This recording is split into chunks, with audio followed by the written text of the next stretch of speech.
Hello, this is the Lord's Legion, and welcome to the best villains ever, the show in which I talk about a specific villain and talk about their backstories, abilities, greatest feats, and why I love them so much. And since Halloween is here, I thought now is a good enough time as ever to talk about one of the most popular horror icons imaginable, considering that the last few episodes that I've done tend to be either Marvel or DC villains, so I do feel like it's a good time to really shake things up a little bit during this festive season. And what better horror icon to talk about than the Lakeshore Strangler himself, Chucky. So without further ado, let's begin with his backstory. Now, prior to his transformation, we really don't know too much about the killer beneath the plastic. However, we do know that the serial killer in question was named Charles Lee Ray, who was also known as the Lakeshore Strangler by the police. But during one of his many attacks, he was eventually caught up and shot by Detective Mike Norris, and as a last-ditch effort for survival, Charles ducked into a toy store, used a voodoo artifact called the Heart of Damballa to transfer his soul to the nearest item, that being the good guy doll. Now that the soul of Charles Lee Ray was trapped in a doll, he was pretty much sold off in the back alley to Karen Barkley, thus kickstarting a brand new kill streak for Charles Lee Ray, but is now more or less reincarnated as the Chucky we all know today. However, years later, as revealed from Case of Chucky, we did discover that not only was Charles Lee Ray a serial killer, but he also developed a dangerous obsession over a mutual acquaintance named Sarah Pierce, to the point where he killed her husband and held her captive just so that he could try and make her fall in love with him. But after calling the police while she was still captive, Charles killed Sarah in a blind rage by stabbing her through her pregnant stomach, and also resulted in the baby being paralysed. Now, upon reflection, while there is plenty of mystique surrounding Chucky's backstory, what we do know about him, it is pretty evident in that there are no redeeming qualities within the soul of Charles Lee Ray. We don't know anything about his upbringing, but given his sadistic nature, it is a safe bet in that Chucky could very well have been born evil. Now, with every villain, they always have some form of powers, abilities, or even weaponry at their disposal, and Chucky is by no means an exception. Now, as far as his supernatural gifts are concerned, Chucky has the knowledge of voodoo magic, giving him the ability to transfer his soul during certain circumstances, and practically making him an immortal. And despite still being trapped in a doll's body, Chucky still maintains the physical strength and speed that a regular human would have. But as a downside, the longer he sticks with one body, the more human he becomes, and thus making him more vulnerable. But even with the shortcomings, Chucky is still highly intelligent, as well as adaptable, and is even capable of being resourceful with other weaponry, such as knives, axes, and can even detach and reattach his own limbs. Now, there is no doubt on anyone's mind in that Chucky has pulled off plenty of impressive kills throughout the Child's Play franchise. So kinda like how I focus on a villain's greatest feats, in this segment I want to highlight some of Chucky's most impressive and just all-around awesome kills throughout the Child's Play movies. But to keep it a little more consistent, I am mainly going to be focusing on the original continuity as opposed to the reboot, although I will be touching upon his counterpart in a little bit. His first actual kill still maintains as one of the most effective kills he has ever done in the franchise. And the same can be said about Chucky beating up someone with a ruler from the sequel. Voodoo doll death scene still maintains as one of my personal favourites in that it captures both the comedic elements of Child's Play as well as the more horrific side.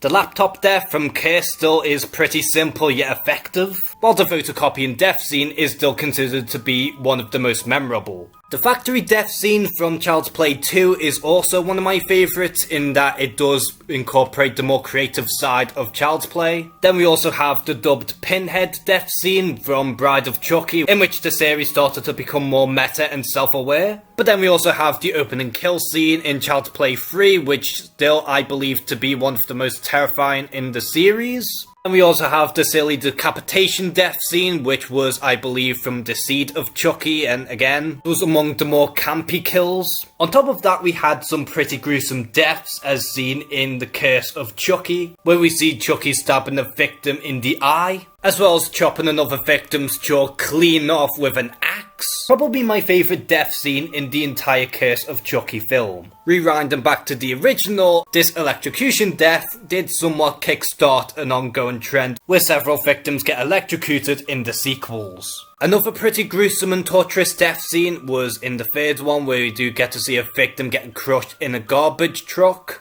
as well as this particular scene where Chucky slits a barber's throat. We also have a twisted one in The Bride of Chucky, where Chucky does indeed kill Tiffany just so he can transfer his soul into a woman doll's body. There's also this major death scene that took place in The Cult of Chucky, which is quite possibly the most violent in any of the Chucky films. Although the assault of 3 Chuckies attacking one victim could also be a good contender. Lastly, we have the drill death scene, also from The Cult of Chucky, which, while simple, is probably one of the more gruesome deaths in Child's Play. Now, as you can imagine, Chucky has appeared in other mediums as well, but in this case, I do want to touch upon the Reboot's version of Chucky. And honestly, you really can't compare the two because both versions are so different, as the Reboot goes in more of a dark sci-fi horror direction, while Buddy, or this version's Chucky, is painted in a more sympathetic light, being this artificial intelligence that doesn't really know right or wrong.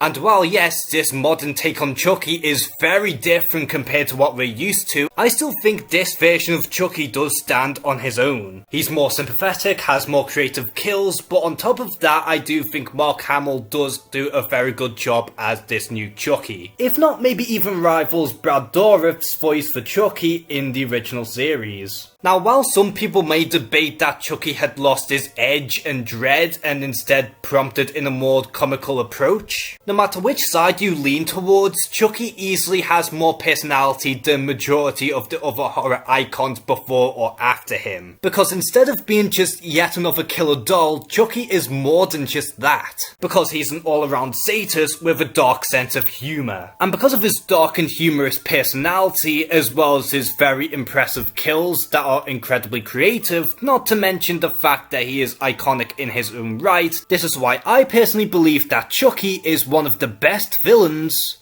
of all time. So what do you think of Chucky as a villain? Are you a huge fan of the Lakeshore Strangler? And what is your favourite film within the Child's Play franchise? Comment below and share some thoughts. And as always, thank you guys for watching this video. Please like and subscribe. Take care and have a good one.